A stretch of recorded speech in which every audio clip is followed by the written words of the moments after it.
আমি মনে করি যে আপনার পদক্ষেপটা সঠিকই হয়েছে, এখন পর্যন্ত যা রিপোর্ট বাংলাদেশে পাচ্ছি আর কি। তো ওখানে ঢাকাতে আপনার রামপুরার দিকে এবং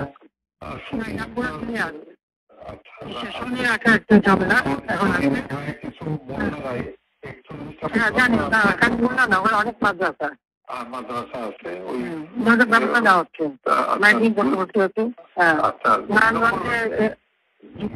আর্মিকে আমরা 36 নারা মারছি। আচ্ছা, না আমি বলছি ক্যাজুয়ালের দরকার নাই, ওরা প্যাকেটে আছে তো ঠিক আছে, আকাশ থেকে নামবে, দুই পাইতে থাকবে, মেটাটা দিয়ে দিতে পারেন। আচ্ছা 36 পাঠানো হচ্ছে, হেলিকপ্টার দিয়ে সোজা বম্বিং করা হবে। আচ্ছা ঠিক, হেলিকপ্টারটা উপর দিয়ে মারবে। আচ্ছা উপর থেকে সাউন্ড বোম যাবে আর কি। ঠিক আছে, যেটা গেল। আমি একটা পয়েন্ট আপনার একটু নজরে আনার জন্য রিকোয়েস্ট করতেছি যে কার্ফিউ তারা 2-5 দিন চললো, কিন্তু কার্ফিউর পরে যাতে আর মিছিল না নামতে পারে সেই জন্য একটা হোমওয়ার্ক করা দরকার। যেহেতু উত্তরা, পাড্ডা, গুলশান, যাত্রাবাড়িতে যারা মিছিল লিড করছে সেগুলো চিহ্নিত আর কি, ছাত্রদল, বিএনপির ছেলেরা শিবিরে। তো সেই ছেলেগুলো মানে ধরেন রিজভিকে অ্যারেস্ট করা বা নুরকে অ্যারেস্ট করা ইম্পর্টেন্ট না, ইম্পর্টেন্ট হচ্ছে যে মিছিলটা লিড করেছে। আমি আমার কুষ্টিয়া জেলাতে এসপি সেভাবে অলরেডি তালিকা করে ফেলছে, ওখানে কোনো সংঘর্ষ হয়নি।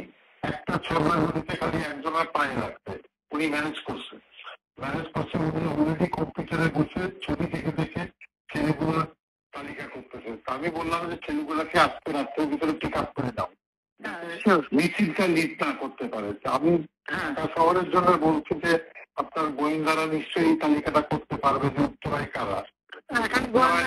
লোকাল লিডার ওখানে এমপি খসরু আছে এবং হাসান আবির আছে। আমার কালকের যে রিপোর্ট, হাসান আবির জানেনি, কিন্তু ও রাগ করে খসরুর উপরে ছেড়ে দিয়েছে এমপি সাহেব মোকাবেলা করুক। তো হাসান আবির লোকাল না তো, হ্যাঁ রাইট, ওদের তো লোকজন আছে। হাসান আবির নামেনি, আর এখানে ওয়াকিল ওর সামলাতে পারেনি, ও 2 লাইনে পা দিয়ে চলে। আমার কথা হচ্ছে যে একটু যদি লোকাল লিডারদের সাহায্যে তালিকাটা করে দিয়ে আজকে রাতের ভিতরে সব কাস্টডিতে নিতে পারেন, তাহলে কোনো জায়গায়। আর মোহাম্মদপুরে একটা পায়খানা ছিল, কালকে আপনি রাত 12টায় দিয়ে খুব ভালো করছেন, আজকে কিন্তু বড় ঘেরাও করতো, কিন্তু মোহাম্মদপুরে ওখান থেকে রেডি হচ্ছিল কালকে, মানে এইটা। সুতরাং ডিসিশনটা খুবই কারেক্ট হচ্ছে মাননীয় প্রধানমন্ত্রী।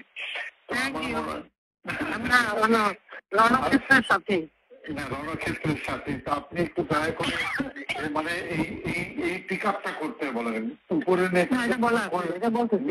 ওইটা একটু হোমওয়ার্ক করতে বলেন, করে অ্যারেস্ট করে ফেলতে বলেন আজকে। মানে সবই এক অ্যারেস্ট করে ফেললে আর মিছিল করার লোকটা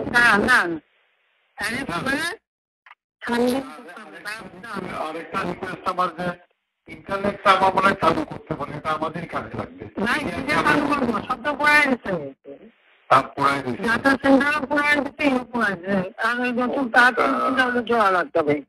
এটা হলে আমাদেরও মানে এই যে আমি যে কথাটা বলার চেষ্টা, আমি 71-এ 8টার সময় যাবো, একা কথা বলবো।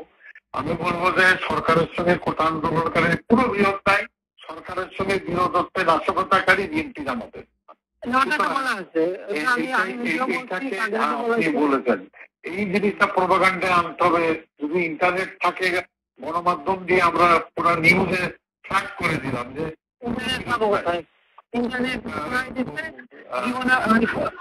আমি তো আনবো টানবো না, যদি অন্য সরকার আসে তখন আনবে।